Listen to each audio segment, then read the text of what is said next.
dans cette matière. En Haïti, la hausse du prix du carburant provoque depuis quelques jours des émeutes, des pillages. Vous venez d'appeler toutes les parties à désamorcer la crise. Est-ce qu'il faut re-subventionner le carburant pour les populations les plus démunies?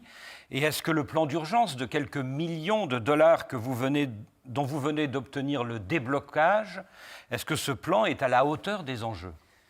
Du point de vue, je dirais, des principes, je crois qu'on devrait subventionner les familles et pas les carburants.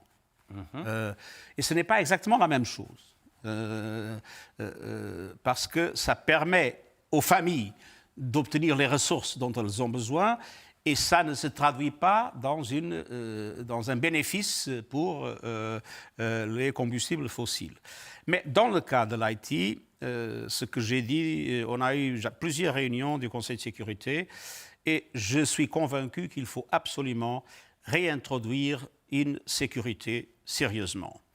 Et la proposition que j'ai mise sur la table, c'est qu'il faut vraiment un programme international d'appui à la formation et à l'équipement de la police, mais qu'il faudra avoir dans cette perspective une force robuste, capable de mettre fin à l'action des gangs.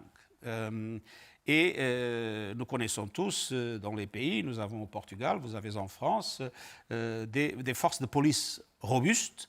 Et je crois qu'il nous faut avoir en Haïti, dans cette transition de formation et d'équipement d'une police qui pour le moment est inefficace, il faut avoir une force qui puisse vraiment mettre de l'ordre vis-à-vis une ville, notamment, mais aussi le pays, complètement contrôlé par des gangs. Ce ne sont pas des mouvements politiques, ce sont des gangs, malheureusement, infiltrés aussi par des gens liés au pouvoir économique et au pouvoir politique.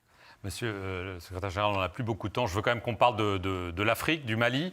Il y a une crise diplomatique en ce moment avec la Côte d'Ivoire. Le Mali détient 46 soldats ivoiriens qu'il appelle des mercenaires. La Côte d'Ivoire dit non. Ils travaillaient au service de la mission de l'ONU, la MINUSMA. Tout d'abord, très rapidement, pour vous, ce sont des mercenaires ?